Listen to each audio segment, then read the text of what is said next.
Ibon chawin channel la kain welcome so ke kit ovin pathian thu aban kel kit theidinga damle phat-5 epi wa chunung pathimin sang tan i thangwa ovin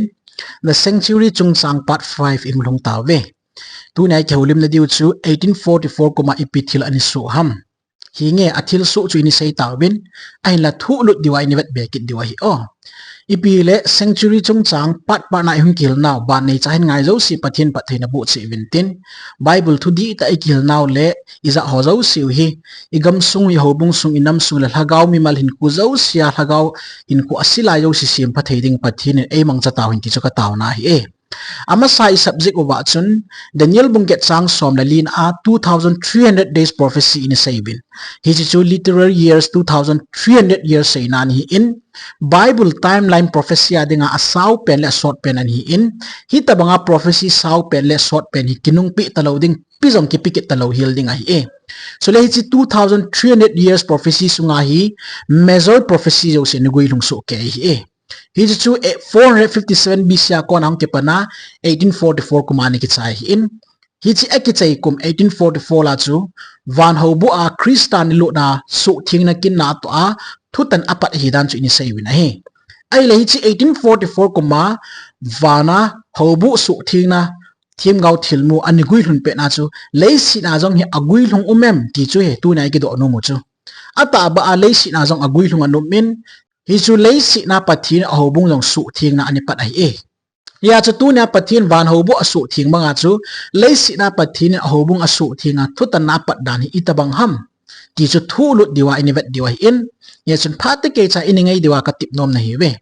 timeline prophecy achon lut kit lewan 2300 years prophecy hi prophecy saw pen kisita bang prophecy saw hi nong umkit na loading ti chu 7 457 BC kon ang kipana 1844 ani ki chai in so tieng ta le hi chi sunga hi major prophecy jo si ani gui thung su ke in hi chila achu juda te dinga phat ani ki kat do 490 years 70 weeks prophecy ki tipeng so ani gui lung su ke tan hi chu AD 34 kumani ki chayin ai le AD 34 le 1844 ke ka sunga hi bible in timeline prophecy khat gui lung dinga avel vela saying ki moket chu hi chu AD 538 apana 1798 AD ani ki chai 1260 years chungchang dark ages ki ti chu ani ki nahi e hi chi phat sunga hi little horn itiu chu na sata ani ki choi sanga hi in pathin hobung le pathin mi te na sata ani dawa pathin mun thing achut pha keng to ani chut pha dan thu chani e hi chi phat sunga little horn in ani bol ho chu bible ani sel mangin koi macha bible sim theinum lo mimala koi macha akhoda bible choi theinum lo bible choi yo si chu ani ki that thu thu ani hi na he hi chi phat sunga hi koi machan pathin tu ta ani het lo hi e ama traditional doctrine le churchin ki hilna ani nei hobo se achu mi ani puiwa bible thuta ki ti koi machan ni het lo hi na he hi chi phat sunga hi little hon ki ti jesu krista chan phaliwan ki choi sangin nitin gan kil heina alamangin na mun thing ani do dan cha seina hi in chuta le pathin mun thing asu ho akeng twa chut phadan thu chu ki chen ta ani sei su ke hi e hi chalai bible chang ga simlew hen Daniel bunget chang som la kha pat som ni chi simai le ama le ma chu Daniel ho pi pu pa to ki bang khop na ki choice anin jesu to ki bang ki choi anin ati nai chu chule ama nitin gan heina thil pi cha lamangin chule ama mun thing yong cha sulun a hi chule ama chu su khil zia nitin gan heina thil pi do na dingin Daniel khat akipin chule hi ti chun thuta chu tola seplan aman hi chu abolin chule akhang to win hi ani ti e hi chu ni ka so pi teo little hon ne ke choi sang nan chuna thuta ani sel manga bible thudi ta kil na zo si ani su si zo si chu avela tun do kit ding le phunjal kit dinga hi history a hi the great disappointment days ki ti khan hi pathina ni lun sa cho Vetsana early 1800s kiti khangvela chu pathin in western gamsunga hi the great awakening kiti na sata ni hun sa chu Christian amun munai group neu cha cha hong kiloi khom wa pathin thu a hin simpan ta chu aye chu 1844 ake pat a chu bible adinga major prophecy zo sigui hunna 2300 years prophecy short pen chu ani ki chai ta iti wa in hi cha ke pat na chu bible a theme gau tu se o hi het theina kot lin tang chong pani ta chu ya chu the great awakening event so hani lung he ya chu mi on pathin to in sempanwa adi dia prophecies of Daniel le khabule revelation hin ha ta hin bui piu cho tu na isei zo si le ikil na zo si ha mo ani simwa ani het chen sa wa thu pi sa wa lo pi ni sa je wa chu hitabang great awakenings events or history anom he ai le hi cho loi chun bible thu cha hin sim bai le lo pi sawin thu ta he no chu kidanga sawin ai hi chita banga thu ta in he ho loi chun na Daniel bung get sang som le lina pen jong ani sim do win hi chu 2300 days o ting le mun thing su thinga ding kiti thu pen hi ani sim do cho ai wanga moin limitation ani ne uta chu ai chu pathinin ani gon je hin tin na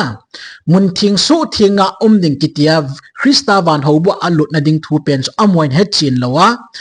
ichi hi Jesu Krista le si na hong ding le si hi meya hong su thing ding danas ani gel hoi ta chu Hia chu 1844 kum hi October la hi Jesu Krista hung na ding hitan te ani tiwa hi tia chu mun thing su thing ning pen amo hin hi tia chu het thim na ni kha oi hi tabang thuila ni ki bul phua ta sana ni ni holo hi akinep naw thu pi pen chu Jesu hung kit ding chun hi cho hi tia chu mo Adventist kiti Adventist meaning kiti hi Jesu hung kit ding nga mi ho ti na hi bo cho chule hi chila alam kai su William Miller Baptist preacher la loi ho chani win the Millerite tani khia wa hi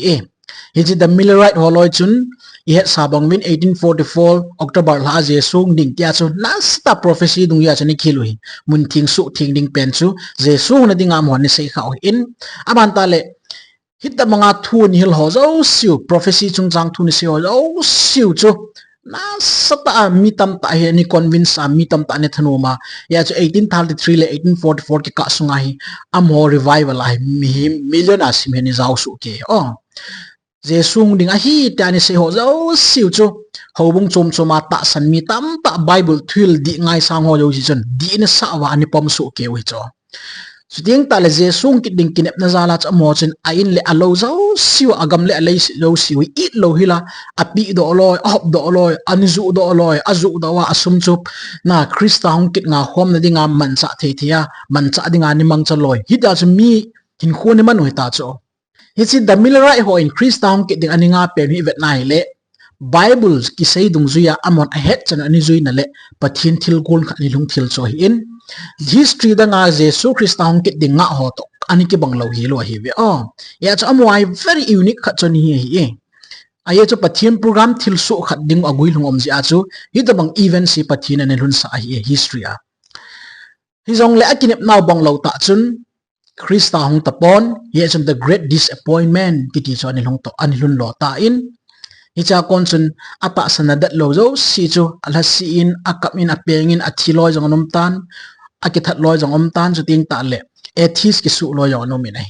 hian lang le so pi te ho hichila a konsun I Bible sim danu hi idabang ham tia khol gila pathin thu hin pat cha hia ata sana hin tu dan holoi a konsun Christian movement tha be hong ping do tan am holoi a kon hin pathin thu he thim na za chombe masanga sangin ong khang tau ta in vanuya hi choloi si chun doctrinal difference so si ain koi da win Bible zang ke chan ain simovin Bible hi amale ma khil tu sa win koi ma cha opinion legislation lo win Bible thil zang ke azuina ding in amho denomination bias ane yo siong cha ain koi do so ke win Bible zang ke ain simut wa pathin thong ki pi lu to kilhon chun Christian ta sana tam ta ni nei ho in nei sa ho zo si hi Bible a lo hi dan ho hi cha ko na chu mo do na hi ha ta hongum do ai tan little honin pathin mun thing akeng to chut pha ani su hu na ho zo si le thu ta ani sel manga thu di ani sel mong ho zo si chu hi cha ko na chu mu da hongum pat ki ai ta in hi chi truth restoration adinga chu pathinin hi chi great disappointment de ni lun sai ka so pi te ho hi chia thu ta ong ki mu do ho chu pha khat ga sei le han baptism ani ki bol di lo ho adi dia now sen baptize ki bol ho tui the tho ki ti ho hi bon cha Bible to ki tu lo hi dan ho ai mu do win baptism di ta ho Bible la ki sei cho ai mu do pan ta win abana hu hin na ki ti na to wa ngai poi lung sit na le ta san wang hi tia ki base dan ki chen ta angel do win Martin Luther li cho chi hin mu do hi aban da le 10 commandments jong abai the hi lo dan ni sagi ni hi chor nga ni thing ai hi jing dan ho ki chen tan ai mo do pan ta win aban ta le me di lai mi chon si tun so a thi thailo a me jin aka jing ding a hi po in tun so a dia aka wam zo ding ki ti ho bible thuta kil no ai mo do pan ta win so le ta sa hi pathin in thing a in pathin dei sa ho bo wa ita sa hi ni a het lut ding a hi ti ho ki chen ta bible thula ko ai mo do ita nei hi chitu ta akil no hi early Christian, first century Christian, New Testament church ho ani kil na le ani chi piu ngan choi in hi jong le dark ages la ya little hon na bon sa sial mo nga su si na bible tu ta akil zo si zo tradition na ahin lun khum sa koi ma cha bible sim sa to la thu di het na ko na ani pui manga thagaw lam vai na lin ta ani su pha sung choi in he is the great disappointment 1844 zo aki panai pathini cho cho restoration avela ahin tundo sa kit ai tai he ya chu hi chi the great disappointment hi pathinin events lo pi ta khat dinga a purpose ne ani hun sa cho hi e ka so pi ti ho it is on 2300 days prophecy hi mihem zo si lung sung su thing na ding le thul di lo zo sia ko na ki su thing na ding hun ke patna pathini e ko ke patnaw chon hi ta in 1844 kuma krista van hobu su thing ninga anilu na thutan na ani pat to kirona chu leisi ajong pathinin ahobung hi asu thinga hi cha chu thutan na ani pat hi dan chu kichin ta mu don hi e he is the great disappointment even thilsoh akona hi haudi lo mu do na thei lampi kichin ta pathin lagaw thingin mihem te lung thim songa tha bia hin pi a hi chu go kyu chei lo wa pathin thu in kichin ta krista chu e ho thim pu chung nung di ta hi dan van hobu akona e mu do sawa chu tieng ta le amma hi hobung lubu pa hi dan kichin ta e mu do saw hi ai chu dark ages lai chu hobung lubu chu pop a hi ki ti tai ai la bible in ai hil now chu krista chu hobung lu changa hi ti ki chin tai hil oi hi ti ho zo si chu pathin avela het do na dinga hi chi events in hun sai hi chi ja chu bible in ki chin ta babylon ko na hong do dinga e ko hi e vo kamite amanu chon sit na le pathin lung han na chungwa chu kha lo na dingun amano kon chun hong do win tia pathinin avel fela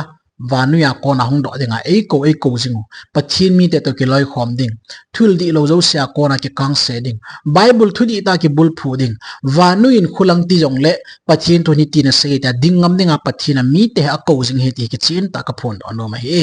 daniel thim gau thil mo kum sang ni le thum tu dol phat a ki chai chaya chu jesun van ho bu le vanui na ho bung ha su thinga thu tan na chane pat hi in hi chi 1844 bible prophecy hin mudo a chuting tal hi chi thu pha hin lang sap adventist hobung hi cha konchon ahung ma chalin tu le tu adinga hi vanui le sit pom pya dinga protestant church hobung la adinga akhang to pen hi jingai ta e ka so pityo ya chu pathinin hi chi movement krista hong dinga hom mi hola hi athu ta din pi ding le vanui le sina mi mu hin ku le lagaw hin ku zo si ki gut tup sa dinga ko khom na dinga hi pathinin ibon chaw ai su khom no mo he ya chu pathin thu ta hi za thei su ke dinga pakai mai ki tip na oi e ai le 1844 kuma van hobu su thinga amma chu tieng ta le vanui za pathin hobung su thingam ta kilona chu le si na jong 1844 kuma hi events kidang ta thilsoh kidang ta nom hi extra information ninga ki liti ubi Karl Marx, the most influential person on earth. Amachon the economic and philosophy of manuscript 1844 chani ji do hi hi cha ko na chu communist manifesto ti hung ke pan cho hi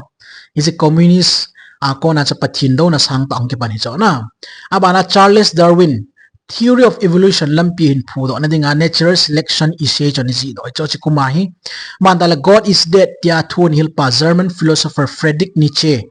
ama chu 15 October 1844 hung ping ke cho pathinin dark ages khang sunga dinga bible thu ta ki share ro si le thu di zo si tul to chut phanum zo si chu 1844 kuma restore tha bol ki ina pathini events ani hun sa pen chu hi chi kum ma mai satanin ami man cha phata ta hi chi mi moloi ai man cha kana pathin thu do na chung nung pen phut do na dinga philosophy ki dang ta ai ji do sa ki cho danga ki dang cha ai te ke chan gel to athu hi Gavin Becky Divin Samuel F.B. Morse in Washington D.C. na Baltimore adding in official telegram message masapen what had got right gidi so ne thot do tai hi chi electronic communication hum do ke pat na he ti game changer kita cho history adinga na abana Charles Goodyear in Rebel Hosim do na thading vulcanization a hin bol do in hiti chen industry khang hong ki khial get tar he Edict of Toleration giti chu pass ani ki bolin judam bi zo si Holy Lena chen lut ki thene devin kot ani ki hong tai bona game changer history adinga transition period ngan hong ki ta chu 1844 atil su ho hi so tiang ta le Persian theme gaw ani ki he the bab ki ti pa chen thu an hilin ama concern by faith religion hi hi chukuma 1844 ai nong ki phut do kinin he chi sa ku hi Daniel bungle bungko na theme gaw tu sei to new ta cha ki hal zong me ti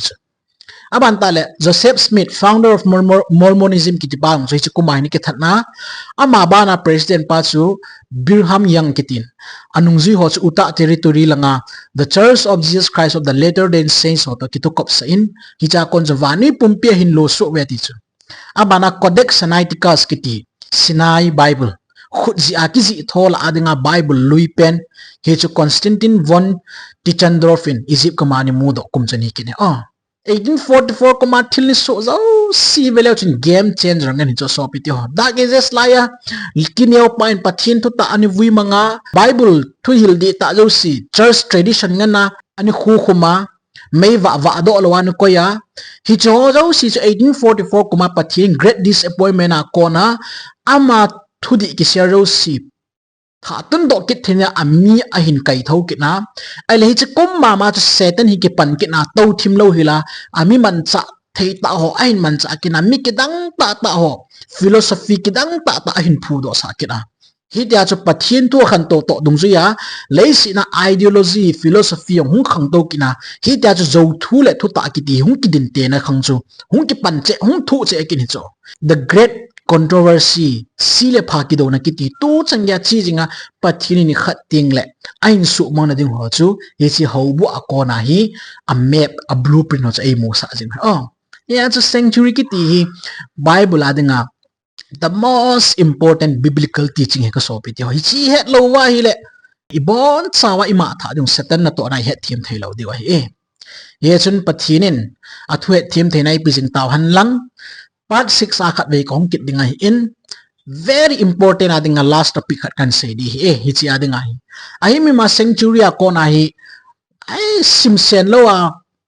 Bible kil na zo sila do thei so ai wanga ai ho het kham dinga tu na hi part 6 and errands ka hin mol in part 6 pen jong na ngai kit dio hi part 1 na het dinga ka say apoi mo khat hi chi pen chu part 6 na ka hin sei dinga hi ta in ye jan thanom ta ninga win tia ka tim na hi we hi chan hingai ho zo si pathin patheina bo han lang pathin thu ta het na lama mason jing ti we na bon chawin dam sel ta win